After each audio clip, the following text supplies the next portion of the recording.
மகர ராசிக்காரர்களே, இந்த நிமிஷம் நீங்க இந்த வீடியோவ பார்த்துட்டு இருக்கீங்கன்னா, அது உங்க வாழ்க்கையோட ஒரு பெரிய திருப்புமுனை ஆரம்பமாக போகுதுன்னு அர்த்தமுங்க. சமீப காலமா எல்லாமே கை கெட்டின தூரத்துல வருது. ஆனா, கடைசி நிமிஷத்துல நழுவி போகுதேன்னு ஒரு ஆதங்கம் உங்களுக்குள்ள இருக்குமுங்க. நீங்க மத்தவங்களுக்கு வழிகாட்டுவீங்க. ஆனா, உங்களுக்கே ஒரு வழி தெரியாம தவிச்சிருப்பீங்க. இது ஏதோ தற்செயலா நடக்கிற தடை இல்லைங்க. இது உங்களுக்கான ஒரு பரீட்சை காலம்ங்க. ஆனா பயப்படாதீங்க. மகர ராசிக்கு அந்த தடைகளை உடைக்கிற சாவிய இன்னைக்கு இந்த வீடியோ மூலமா கடவுள் உங்ககிட்ட கொடுக்க போறாருங்க. அந்த சாவி வேற எதுவும் இல்லைங்க. உங்க குலதெய்வம் தாங்க. உங்க வாழ்க்கையில இப்ப இருக்கிற அந்த ஒரு பெரிய கவலைய மனசுல நினைச்சுக்கிட்டு குலதெய்வத்தோட பெயரை கமெண்ட்ஸ்ல ஒரே ஒரு முறை எழுதுங்க. அந்த ஒரு வரி உங்க மனப்பாரத்தை பாதியா குறைக்குமுங்க. இந்த பலன்களை பழிக்க வைக்குமுங்க. அது மட்டும் இல்லாம நீங்க இன்னும் நம்ம குடும்பத்துல இணையலைன்னா சப்ஸ்கிரைப் பண்ணி இப்பவே சேர்ந்துக்கோங்க. ஏன்னா உங்க முன்னேற்றத்திற்கான அந்த முக்கியமான ரகசியம் இங்க தான் இருக்குதுங்க. வாழ்க்கையை மாத்த போற இன்றைய மகர ராசி பலனுக்குள் போகலாமா? மகர ராசி அன்பு சொந்தங்களுக்கு வணக்கமுங்க. சனீஸ்வர பகவான ராசி அதிபதியா கொண்டவங்க. இதனால எந்த ஒரு தப்பு தண்டாக்கும் போக மாட்டீங்க. தப்பான ஆட்களுடைய சவகாசம் இருந்தா அப்படியே வெட்டு ஒன்று துண்டு ஒன்றுன்னு பேசி ஒதுக்கிவிட்டு வந்துட்டே இருப்பீங்க. இவங்களை பொறுத்த வரைக்கும் மனசுல பட்டதை அப்படியே பேசுவாங்க. கடல் ஆலை மாதிரி புதுசு புதுசா எண்ணங்கள் தோன்றிக்கிட்டே இருக்குமுங்க. அதே மாதிரி யார்கிட்டயாவது ஏதாவது ஒரு ஐடியா இருந்துச்சுன்னா நீங்க அதை எப்படி பண்ணீங்க, எது பண்ணி சொல்லிட்டு வழியா போய் கேட்டு அவங்களுடைய வளர்ச்சிக்கு எது காரணமா இருந்துச்சோ அதை எடுத்துக்கூடியவங்க நீங்கங்க. அதாவது நல்லதை தேடி தேடி போய் கத்துக்க கூடியவங்க, மனித நேயத்தோட வாழக்கூடியவங்க. இவங்களை பொறுத்த வரைக்கும் யாருக்கும் தொல்லையா இருக்கக்கூடாது. முடிஞ்ச அளவுக்கு உதவியா இரு. உன்னால முடியலையா ஒதுங்கி வந்துரு அப்படின்னு இருக்கக்கூடியவங்க. அதே போல விவேகமா செயல்படக்கூடியவங்க வேகமாகவும் செயல்படுவாங்க. நீங்க அதிகமா பெருமாளை கும்பிடுவீங்க. ஏன்னா சனியின் பூரண ஆதிக்கத்துல பிறந்திருக்கக்கூடிய உங்களுக்கு திருமால் கிட்ட மாறாத பக்தி இருக்குங்க. ஓகேங்களா? இதனால அடிக்கடி பெருமாளை தான் கும்பிடுவீங்க. சனிக்கிழமை ஆனா போதும் நாமம் போட்டுக்கிறது, சனிக்கிழமைனா போதும் பெண்களா இருந்தீங்கன்னா பெருமாளை வழிபாடு செய்யணுமா, அந்த நாளை செய்யாம அந்த நாளை தொடங்கவே மாட்டீங்க. அதே போல எந்த ஒரு விஷயத்திலையுமே முதலிடம் பிடிக்கணும்னு நினைப்பீங்க. நினைச்சதை சாதிக்கணுங்கிறதுக்காக எவ்வளவு சிரமத்தை வேணாலும் சந்திப்பீங்க. ஒரு விஷயம் கஷ்டமா இருந்துச்சுன்னா மற்ற ராசிக்காரங்களெல்லாம் விட்டு விலகுவாங்க. ஆனா இந்த மகரம் மட்டும் இந்த விஷயம் இவ்வளவு கஷ்டமா இருக்கா அப்படின்னு அதுக்கான பலன் அதிகமாக தான் இருக்குமுங்க அப்படின்னு உழைப்புக்கு முக்கியத்துவம் கொடுக்கக்கூடியவங்க. தன் உழைப்பு, தன் உயர்வு இதை மட்டும் மனசுல வச்சு வாழ்வதனால தான் இது நாள் வரைக்கும் இந்த காலத்துல யாருங்க உழைச்சு முன்னேறி இருக்கா அப்படின்னு சொல்லக்கூடிய அளவுக்கு தான் மகரம் படிப்படியான வளர்ச்சியை தான் பார்த்துட்டு அது சில நேரங்கள்ல இத்தனை காலமெல்லாம் ஓடி எட்டு வைக்கலாம்னு நினைச்சாலே போதுங்க. 10 அடி பின்னாடி போன நிலையில எல்லாம் வாழ்ந்திருப்பீங்க. ஆனா இனி இப்படிப்பட்ட கஷ்ட காலத்திலையும் கூட நீங்க நல்லா இருக்க போறீங்க. எப்படின்னு கேக்குறீங்களா? அதாவது தனிமரமா நின்று தவிக்கக்கூடிய மகரத்திற்கு இனி வரக்கூடிய நாட்கள்ல ஒரு 8 பிரச்சனைகளுக்கான தீர்வு கிடைக்குதுங்க. அந்த பிரச்சனை முடிவுக்கு வருவதனால இந்த பெரியவங்க சொல்லுவாங்க இல்லையா, எரியறத பிடுங்கிட்டா கொதிக்கிறது தன்னால அடங்கி போயிடும்னு சொல்லுவாங்க. அந்த மாதிரி மகர ராசிக்காரங்க இந்த 8 பிரச்சனை சரியாகிறதுனால வாழ்க்கையில கூடிய மற்ற சிக்கல்கள், சிரமங்கள் எல்லாமே விலக போகுதுங்க. எல்லாமே மாறப்போகுதுங்க. உங்க வாழ்க்கையில அதிசயங்கள் நிகழப்போகுதுங்க. அது என்ன ஏதுங்கிறத தெளிவா பார்க்கலாங்களா? இப்போ பொதுவா மகர ராசிக்காரங்களை யாருக்குமே பிடிக்காதுங்க. மேக்சிமம் எதிரிகளாக தான் இருப்பாங்க. காரணம் கேட்டிங்கன்னா இவங்க யாருக்குமே இந்த சைன் சக்க கடிக்கிற மாதிரி வேலையை பார்க்க மாட்டாங்க. இங்கே அதாவது சிங்சக் அடிக்கிற வேலையை பார்க்க மாட்டாங்க. யாருக்குமே ஒத்துழைச்சும் பேச மாட்டாங்க. நல்லது பண்ணியா நல்லதுப்பா அப்படின்னு ஒதுங்கி போவாங்க. தூக்கி வச்சு கொண்டாட மாட்டாங்கங்க. கெட்டது பண்ணியா நீ பண்ணுறது பெரிய தப்பு, தேவையில்லாத பிரச்சனை வரணும்னு சொல்லிட்டு கண்டிச்சிட்டு ஒதுங்கி போயிட்டே இருப்பாங்கங்க. இதுதான் மகரம்ங்க. இதனாலேயே யாருக்கும் இவங்கள பிடிக்காதுங்க. இந்த கலியுகத்துல எல்லாம் என்ன நினைக்காங்க, தப்புக்கு துணை வரணும், தப்புக்கு உதவி பண்ணணும், இப்படித்தான் எல்லாருமே பார்த்துட்டு இருக்காங்க இல்லையா? அது என்னன்னைக்குமே மகர ராசிக்காரங்களுக்கு சுத்தமா ஆகாதுங்க. புரியுதுங்களா? சொல்லப்போனா தப்பு பண்றவங்க யாராவது மகர ராசிங்களோட ஃப்ரெண்டா வச்சிருந்தீங்கன்னா அவங்கள விட்டு ஒதுங்கிறது உங்களுக்கு நல்லதுங்க. எச்சரிக்கை நல்லதா மாட்டிப்பீங்க. உங்களையும் மாட்டிப்பீங்க, அவங்களும் மாட்டி விட்டுருவாங்கங்க. இப்படி வெட்டு 1 துண்டு 2ன்னு வாழக்கூடியவங்க நீங்கங்க. நேர்மை, நீதி இதுதான் வாழ்க்கைன்னு வாழக்கூடிய மகரத்துக்கு 50 ஆண்டுகளுக்கு பின்னாடி புதன் பகவானுடைய வீடான மிதுன ராசியில உருவாகக்கூடிய திருகிரக யோகத்தினால உங்களுக்கு பணமும் குவிய போகுதுங்க, வெற்றியும் குவிய போகுதுங்க. ஜோதிட சாஸ்திரப்படி நவகிரகங்கள் ஒவ்வொன்றும் ஒரு குறிப்பிட்ட கால ராசியை மாற்றுமுங்க. அதனால் சில நேரங்களில் சக்தி வாய்ந்த யோகம் உருவாகுமுங்க. அந்த வகையில் நம்மளுடைய மிதுன ராசியில் 3 கிரகங்களுடைய சேர்க்கையினால் இந்த திருகிரக யோகம் உருவாகி இருக்குதுங்க. அதாவது இந்த திருகிரக யோகம் இந்த 3 கிரகங்கள் யாருன்னு சொன்னால் புதன் பகவானுடைய சேர்க்கைங்க. புதன் யாருங்க? நவகிரகனுடைய இளவரசனுங்க. இவர் புத்திசாலித்தனம், யோகம், பேச்சு, படிப்பு, வியாபாரம் எல்லாத்துக்குமே காரணக்கர்த்தாங்க. இவர் கூடவே நவகிரகங்களுடைய தலைவன்னு சொல்லக்கூடிய சூரிய பகவான். இவர் எப்படிப்பட்ட ஆள் தெரியுங்களா? இவருடைய அனுகிரகம் இருந்துச்சுன்னா அரசியல்ல சாதிக்கலாமுங்க, வாழ்க்கையில சாதிக்கலாமுங்க. அதிகார தோரணையோட ஆளுமை மிக்கவங்களா, பெரிய பெரிய பதவிகளில் வைக்கக்கூடிய ஆட்களா, பெரிய பெரிய பொறுப்புகள் வகிக்கக்கூடிய ஆட்களா வலம் வர முடியுமுங்க. இவரும் உங்களுக்கு சாதகமா இருக்கிறாருங்க. இதோட தேவர்களுக்கு எல்லாமே குருவாக இருக்கக்கூடிய குரு பகவானுடைய சேர்க்கையும் உங்களுக்கு அதிர்ஷ்டம் இல்லையா? இவர் எப்படிப்பட்ட ஆளுங்க? குரு பார்க்க கோடி நன்மைன்னு சொல்லுவாங்க. இவர் ஒருத்தர் உங்களுக்கு சாதகமாக இருந்தாலே போதுமுங்க. மற்ற கிரகங்கள் உங்களுக்கு எதிராக இருந்தால் கூட நீங்கள் சமாளிச்சிட முடியுங்க.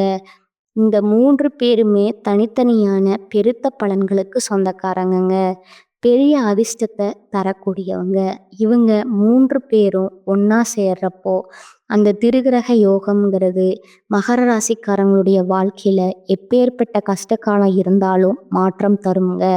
அப்படிங்கிறத உங்களால் உணர்ந்துக்க முடியுதா? இந்த தெளிவோட இதனால் உங்களுக்கு எப்படிப்பட்ட நன்மைகள் விளையும்னா திடீர் நிதி நன்மைகளை கொடுப்பாங்கங்க. நல்ல லாபத்தை பெறுவீங்க. எப்பேற்பட்ட சவால்களுமே புத்திசாலித்தனமாக சமாளிக்கும் திறனை கொண்டிருக்க போகிறீங்க. இது ஒரு பக்கம் இருக்கட்டுமுங்க. முதல்ல இந்த திருகிரக யோகத்தினால நம்மளுடைய மகரத்திற்கு எந்த மாதிரியான 8 பிரச்சனைகள் முடிவுக்கு வரப்போகுது அதை ஃபஸ்ட்டு தெரிஞ்சுக்கலாமா? இவங்களை பொறுத்த வரைக்கும் ஒரு விஷயத்தை செய்யணும்னு முடிவு பண்ணி இறங்குவீங்க, அலைச்சல் இருக்கும், வேலை சும்மா இருக்குங்க. கடைசியில் பார்த்தா நல்ல வாயம் சம்பாரிச்சு நாரவாயம் சாப்பிட்ட கணக்கா ஓகேவா? இவனுடைய உழைப்புங்கிறது இவங்களுக்கு 10 பைசா பிரயோஜனம் இல்லாமல் போயிருக்குமுங்க. சிறுக சிறுக சேர்த்த பணம் கூட மற்றவங்க பிடுங்கிட்டு போயிடுவாங்கங்க. இப்படி இருந்த வாழ்க்கையில் இனி வருமானம் பெருகுமுங்க, சேமிப்பு உயருமுங்க, நகை நட்டு வாங்குவீங்க, சொத்து சேர்க்கை போகிறீங்க. 2வது பிரச்சனை பார்த்தீங்கன்னா சொந்த பந்தங்கள் எல்லாம் தேவைக்கு பழகிட்டு தேவை முடிஞ்சதும் ஒதுங்கி போயிருப்பாங்கங்க. ஒதுங்கி போனால் கூட பிரச்சனை இல்லை, நம்மளை பற்றி தேவையில்லாததை பேசுவாங்க. அப்படியா இப்படியா, அதுவா இதுவா, அப்படி இவங்க எப்படி இருங்கன்னு பார்த்தா ஃப்ரெண்ட்ஸும் அப்படித்தான் இருப்பாங்க. இப்படி உங்களை பற்றின வீண் வதந்திகள் அப்படியே வாய் மாற்றி போய்கிட்டே இருந்துச்சுங்க. அந்த வாயெல்லாம் மூடக்கூடிய அளவுக்கு ஒரு பெரிய வளர்ச்சியை பார்க்க போகிறீங்க. எல்லாரும் உங்ககிட்ட உதவி கேட்டு நிற்பாங்க.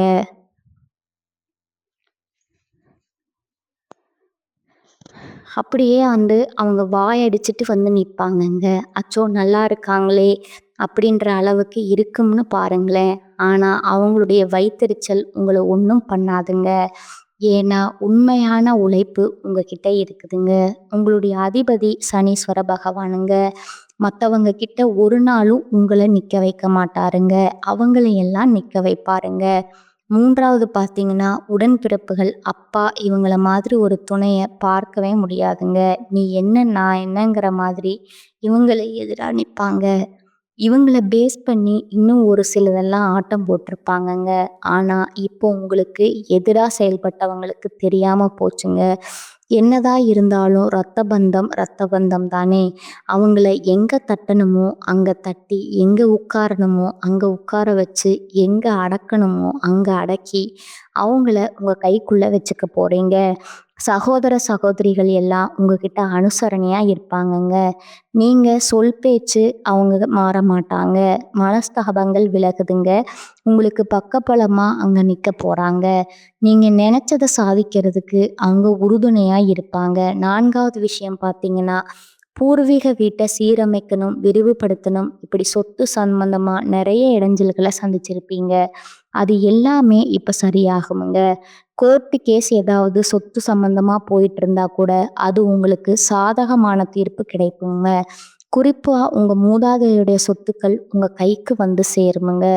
புதுசா வீடு கட்டக்கூடிய யோகம் கூட இருக்குதுங்க. பழைய வீட்ட சீரமைத்து திரும்பவும் ஒரு புதுமையா மாத்தி அமைக்கக்கூடிய வகையிலும் இருக்குமுங்க. அதே போல வண்டி வாகனம் வாங்கக்கூடிய யோகம் இருக்குதுங்க. பொன் பொருள் சேர்க்கைக்கும் வாய்ப்பு இருக்குதுங்க. 5வது பிரச்சனை பார்த்தீங்கன்னா, ஆரோக்கிய பிரச்சனைங்க.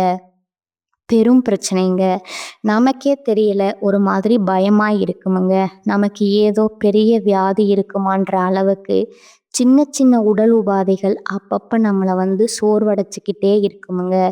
அந்த உடல் ஆரோக்கியம் மேம்படுதுங்க. இருந்தாலும் எப்பவுமே மகர ராசிக்காரங்க சரியான நேரத்துக்கு உணவு எடுத்துக்கோங்க. நேரத்துக்கு ஒரு தூக்கத்த வச்சுக்கோங்க. அதே போல வெளி உணவ தவிர்த்துடுங்க. ஓகேங்களா? ஆரோக்கியம் இருந்தா மட்டும்தான் உங்களால எல்லார்கிட்டயும் அக்கறை காட்ட முடியுமுங்க. அத ஃபர்ஸ்ட்டு ஞாபகம் வச்சுக்கோங்க. ஃபர்ஸ்ட்டு உங்களுடைய ஆரோக்கியத்துல அக்கறை வச்சுக்கோங்க. 6வது பிரச்சனை பார்த்தீங்கன்னா, பழைய கோர்ட் கேஸ் வழக்கு, சொத்து பிரச்சனை தனிங்க. நம்ம குடும்பத்துக்கும், நம்ம சொந்தக்கார குடும்பத்துக்கும் அப்படி இப்படி ஏதாவது ஒரு வகையில கோர்ட்டு கேஸ்ல அலைஞ்சிட்டு இருப்போம். அதுல இப்போ உங்க வக்கீல் சொல்றத மட்டும் கேட்டு நடந்துக்கோங்க. தானா எந்த ஒரு முடிவும் எடுக்காதீங்க. பேச்சிலும் சரி, செயல்பாடும் சரி, நிதானமா இருங்க. தன்னால அந்த கோர்ட்டு கேஸு தீர்ப்பு உங்களுக்கு சாதகமா முடிஞ்சிருமுங்க. இந்த மகர ராசிய பொறுத்தவரைக்கும் நல்ல சிந்தனைகள் தான். ஆனா என்ன, அவசரம் காட்டுவீங்க. மத்தவங்களுக்கு ஹோப் கொடுத்துருவீங்க. இப்போ ஓடி வரும். ஓடி ஒரு இடத்த ரீச் பண்றதுக்கு ஓடி வரணும். அப்பதான் ஜெயிக்க முடியுமுங்க. ஓடி வந்துட்டு இருக்கிறப்போ, நம்ம கூட ஓடிட்டு வரான் பாத்தியா? போட்டி எல்லாரும் அவனுக்கு பார்த்தீங்கன்னா, உங்களுடைய ட்ரிக்ஸ சொல்லிக் கொடுக்குற மாதிரி நெறைய விஷயங்கள்ல மகரம் தோத்து போறதுக்கான காரணம், இவங்க ரகசியங்கள் ஈஸியா வெளியில சொல்லிடுவீங்க. ஆனா, நீங்க என்ன நினைக்கிறீங்க? பரவால்ல பொழைச்சுட்டு போகட்டும்னு நினைக்கிறீங்க. ஆனா, அந்த பரவால்ல பொழைச்சுட்டு போறதுங்கிறதுக்கு அந்த பொழப்பு, மத்தவங்க பொழைக்கிற பொழைப்பு பார்த்தீங்கன்னா, உங்களுடைய உழைப்ப திருடி பொழைக்கிறாங்க. அப்ப அந்த உழைப்பு உங்களுக்கு வீணா போகுதுங்க. நீங்க வீழ்ச்சி அடையறீங்க. அத மனசுல வச்சுக்கோங்க. இல்லையா?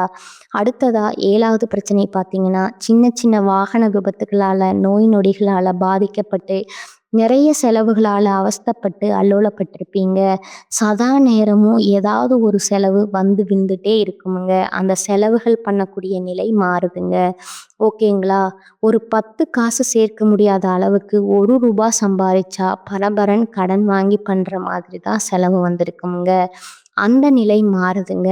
அதே போல பழுதாகி நின்னக்கூடிய வாகனங்கள மாத்துவீங்க. அடுத்ததா 8வது பிரச்சனை பார்த்தீங்கன்னா, குடும்பத்துல சந்தோஷத்துக்கு வழியே இல்ல. ஆளுக்கு ஒரு பக்கம் மூஞ்சி திருப்பிட்டு போவாங்க. ஒத்தமா இல்ல, ஓரம் ஓரம் கேவலம் பேசுற மாதிரி, ஊர் ஊரம் கேலம் பேசுற மாதிரி தான் வீட்ல சண்டை சச்சரவு அப்படி போயிட்டே இருக்குமுங்க. சுப நிகழ்ச்சியும் தடைப்பட்டு போகுமுங்க. இப்படி இருக்கக்கூடிய குடும்பத்துடைய சூழ்நிலை மாற்றமடைந்து குடும்பத்துல சந்தோஷம் நிரம்பி இருக்க போகுதுங்க. பல வகையில பணவரவு உண்டாக போகுதுங்க. எல்லா விஷயங்களுமே வெற்றி கிடைக்க போகுதுங்க. வழக்குகள்ல வெற்றி கிடைக்க போகுதுங்க. கணவன் மனைவிக்கிடையே சந்தோஷம், தாம்பத்தியம் இணைக்குங்க. ஆனா எக்காரணத்தை கொண்டும் மகர ராசி எழுதி வச்சுக்கோங்க, கனவுலையும் அது ஞாபகம் இருந்துக்கிட்டே இருக்கணுமுங்க.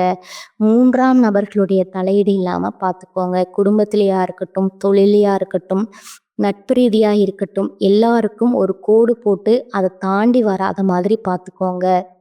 அதே போல உத்தியோகத்துல இருக்கீங்களா? அதிரடி மாற்றம் இருக்குமுங்க, முன்னேற்றம் இருக்குமுங்க. மேலதிகாரிங்க உங்ககிட்ட ஆதரவு கிடைக்குமுங்க. கொடுக்கல் வாங்கல்ல மேன்மை ஏற்படுதுங்க. கௌரவ பதவிகள் தேடி வருமுங்க. அலுவலக ரீதியா, தொழில் ரீதியா வெளியூர் பயணம் போயிட்டு வருவீங்க. சொந்த ஊர்ல செல்வாக்கு அதிகமாகுமுங்க. வீடு வாங்குறது, வீடு கட்டுறது எல்லாமே நல்லபடியா நிறைவேறுமுங்க. அறகுறையா நின்று போன கட்டிட வேலைகள் எல்லாம் இப்போ முழு மூச்சோட கட்டிடம் முடிஞ்சு கிரகப்பிரவேசம் செய்வீங்க. அதே போல தாய் வழி சொத்துகள் கைக்கு வருமுங்க. மகனுக்கோ மகளுக்கோ வெளிநாட்டில் வேலை கிடைக்குமுங்க. கல்வியில மேம்பாடு இருக்குமுங்க. அதே போல தள்ளிப்போன மகர ராசிகளுடைய திருமணமோ இல்லை உங்களுடைய மகனுக்கோ மகளுக்கோ திருமணம் ஏதாவது ஏற்பாடா இருந்தா அந்த திருமணங்கள் இப்போ கைகூடி வருமுங்க. விஐபிகளுடைய முன்னிலையில அந்த கல்யாணத்தை ஜம்முன்னு நடத்துவீங்க. அதே போல அரசியல்வாதிகளுக்கெல்லாம் தலைமைக்கு நெருக்கமாவீங்க. வெற்றி பெறுவதை மட்டுமே வழக்கமா கொண்டு வாழ போறீங்க. இதோட வாழ்க்கையில திடீர் திருப்பங்கள் வரும்னு சொல்லலையா? தந்தையாருடைய உடல் ஆரோக்கியத்துல அக்கறை காட்டுங்க. பண வரவு அதிகமா வருமுங்க. வியாபாரம் பல வகையில லாபத்தை கொடுக்குமுங்க. ஷேர் மூலம் பணம் வருமுங்க. ஒட்டுமொத்தமா சமுதாயத்துல அந்தஸ்து, கௌரவத்தோட வாழ போறீங்க. குடும்பத்துல அந்தஸ்து பல மடங்கு உயர போகுதுங்க. எல்லாத்துக்கும் மேல விலையுயர்ந்த நகைகளை வாங்குவீங்க. புண்ணிய ஸ்தலங்களுக்கு போயிட்டு வரக்கூடிய யோகம் இருக்குதுங்க. குடும்பத்துல இருந்த தடைகள் எல்லாமே உடைப்படுதுங்க. உங்களுடைய விருப்பங்கள் எல்லாமே பூர்த்தி ஆகுதுங்க. அடுத்தவங்களை நம்பி மட்டும் எக்காரணத்தை கொண்டும் மகர ராசி அகலக்கால் வைக்கக்கூடாதுங்க. உங்களுக்கு தெரிஞ்சதை தான் செய்யணுமுங்க. உங்க வேலையை நீங்க தான் செய்யணுமுங்க. யாரையும் நம்பி ஒப்படைக்க கூடாதுங்க. யாரையும் நம்பி எதையும் கொடுக்க கூடாதுங்க. வாங்கவும் கூடாதுங்க. புரியுதுங்களா? மகரம் எக்காரணத்தை கொண்டும் யாரையுமே எந்த காலத்துலையும் நம்பக்கூடாதுங்க. சனீஸ்வர பகவானை அதிபதியாக கொண்டு வந்த நீங்கள் பல பேருக்கு வழிகாட்டி, ஓகேங்களா? உங்களை தான் 10 பேர் நம்புவானே தவிர்த்து நீங்கள் ஒருத்தனை நம்பி இருந்துட்டீங்க அப்படின்னா அந்த வேலை கண்டிப்பாக சாதகமாக நமக்கு இருக்காதுங்கிறத முடிவு பண்ணிக்கோங்க. ஒட்டுமொத்தமாக இந்த திருகிரக யோகம்ங்கிறது புதிய விஷயங்களை நீங்கள் கற்றுக்க போகிறீங்க. இதை பயன்படுத்தி உங்களுடைய இலக்குகளை எட்டி பிடிக்க போகிறீங்க. உங்களை பொறுத்த வரைக்கும் இந்த திருகிரக யோகம் கொடுத்துருக்கக்கூடிய பலன்கள் அப்படிங்கிறது பிரச்சனைகளை முடிவுக்கு கொண்டு வந்து மட்டும் இல்லாமல் உங்களுக்கு அதீத நல்ல பலன்களையும் கொடுக்க போகுதுங்க. ஏன்னா புதிய வருமான ஆதாரங்கள் திறக்கப்படுமுங்க. நிதி நிலைமை வலுவாக இருக்குமுங்க. குடும்பத்திலையும் சரி, வாழ்க்கையிலும் சரி, மகிழ்ச்சிக்கும் அமைதிக்கும் குறைவே இருக்காதுங்க. நீண்ட நாள் ஆசைகள் எல்லாமே நிறைவேற போகுதுங்க. சமுதாயத்துல மதிப்பு மரியாதை அதிகமாக போகுதுங்க. செல்வாக்கு மிக்க நபர்களுடைய நட்பு கிடைக்குமுங்க. நீங்களே செல்வாக்கு மிக்க நபர்களா பலம் வர போறீங்க. வெளிநாட்டு பயணங்களை மேற்கொள்வதற்கு வாய்ப்புகள் கிடைக்குமுங்க. சுப நிகழ்ச்சியில அதிகமா பங்கேற்கக்கூடிய வாய்ப்பு இருக்குமுங்க. புதிய வேலை தொடங்கக்கூடிய எண்ணங்கள் இருந்தா இந்த காலத்துல தொடங்கினா நல்ல வெற்றி கிடைக்குமுங்க. அதே போல நீண்ட காலமா உங்களுடைய பணம் இங்க வெளியில சிக்கி இருந்தா அந்த பணத்தை நீங்களே மறந்திருந்தா கூட அந்த பணம் திரும்ப கிடைக்கிறதுக்கான வாய்ப்பு இருக்குதுங்க. வருமானத்துல உயர்வு இருக்குமுங்க. வாழ்க்கையிலையும் சரி, தொழிலையும் சரி முன்னேற்றத்தை பார்க்க போறீங்க. உத்தியோகத்திலையுமே உயர்வை அடைய போறீங்க. அலுவலகத்துல உங்களுக்கு கொடுக்கப்பட்ட வேலையை திறம்பட செய்து முடிப்பதற்கான வாய்ப்பும் இருக்குதுங்க. மேலதிகாரிகளோட முழு ஆதரவு கிடைக்குமுங்க. ஏற்கனவே தொழிலையும் ஏதாவது ஒரு விஷயத்திலையும் முதலீடு பண்ணியிருந்தா பழைய முதலீடு இருந்து கூட இப்போ நல்ல லாபத்தை பார்ப்பீங்க. அதே மாதிரி பங்கு சந்தை, பந்தயம், லாட்ரி இதன் மூலமாகவும் கூட நல்ல நிதி ஆயுதங்களை பெறுவதற்கான வாய்ப்பு இருக்குதுங்க. ஒட்டுமொத்தமா இந்த திருக்கிரக யோகம்ங்கிறது மகர ராசிக்காரங்க வாழ்க்கையில மாற்றத்தையும், ஏற்றத்தையும், அதிர்ஷ்டத்தையும் நிகழ்த்தப் போகுதுங்க. இது எல்லாம் உங்களுக்கு நிலைச்சிருக்கணும்னா, நீங்க செய்ய வேண்டிய பரிகாரம் மற்றும் வழிபாடு பார்த்தீங்கன்னா, இந்த 3 பேரால தான் நமக்கு நல்லது நடக்கப் போகுதுங்க. புதன் பகவானுடைய வழிபாடு செய்யணுமுங்க. அவருடைய அனுகிரகம் நமக்கு நிலைச்சிருக்கணுமுங்க. ஒவ்வொரு புதன்கிழமையும் அருகில் இருக்கக்கூடியவங்களுக்கு ரொம்ப புடிச்சமான இஷ்ட தெய்வம்னு சொல்லக்கூடிய பெருமாளுக்கு மகாலட்சுமி தாயுடைய அம்சம் பொருந்திய துளசி மாலையை அணிவித்து குடும்பத்துல எல்லாருடைய பெயரிலையுமே அர்ச்சனம் செஞ்சுட்டு வாங்க. செல்வ செழிப்பு மேலோங்குமுங்க. குடும்பத்துல சுபக்ஷம் நலம் கிடைக்குமுங்க. 2வது பார்த்தீங்கன்னா, சூரிய பகவானுடைய வழிபாடு அனுதினமும் சூரிய பகவானை வணங்கித்தான் உங்க நாளை தொடங்கணுமுங்க. இதன் காரணமா வாழ்க்கையில எக்காரணத்தை கொண்டும் இருட்டுங்கிறது சூழாம போகுமுங்க. எப்பேற்பட்ட சூழ்ச்சிகளும் உங்களை சூழாம இந்த சூரிய பகவானுடைய வழிபாடு உங்களுக்கு பலன் கொடுக்குமுங்க. 3வது பார்த்தீங்கன்னா, ஒவ்வொரு வியாழக்கிழமைகள் தோறும் குரு பகவானுக்கு மஞ்சள் வஸ்திரம் சாற்றி மஞ்சள் மலர்களால் அர்ச்சனை செய்து நல்லெண்ணெய் தீபம் ஏற்றி மஞ்சள் நிற கொண்ட கடலை இருக்குல்ல, அதிலிருந்து மாலை கட்டி போட்டாலும் சரி, இல்லை நெய்வேத்தியமாக கொடுத்து அவருக்கு படைச்சிட்டு வரக்கூடிய பக்தர்களுக்கு பிரசாதமாக கொடுத்தாலும் சரி, நிறைய நன்மையான பலன்களை உங்களுக்கு கொடுப்பாருங்க. இவர் ஒரு பார்வை இருந்தாலே போதும் இல்லையா, நமக்கு பலம் கொடுக்குங்க. இந்த 3 தெய்வங்களை வழிபாடு செய்ய ஒவ்வொரு நாளும் உங்களுக்கு சிறப்பாக அமையுங்க. யார் உங்களுக்கு எப்பேற்பட்ட சூழ்ச்சி செய்தாலும் அந்த தெய்வங்கள் இறங்கி உங்களுக்கு ஒழிச்சு கட்டணும்னு முடிவு பண்ணா கூட சரி, முயற்சி மட்டும்தான் பண்ண முடியாது தவிர்த்து ஒன்றும் உங்களால் பண்ண முடியாதுங்க. ஒட்டுமொத்தமா மகரத்திற்கு வாழ்க்கை மாறுதுங்க. நல்லா இருக்க போறீங்க. ரொம்ப ரொம்ப நல்லா இருக்க போறீங்க.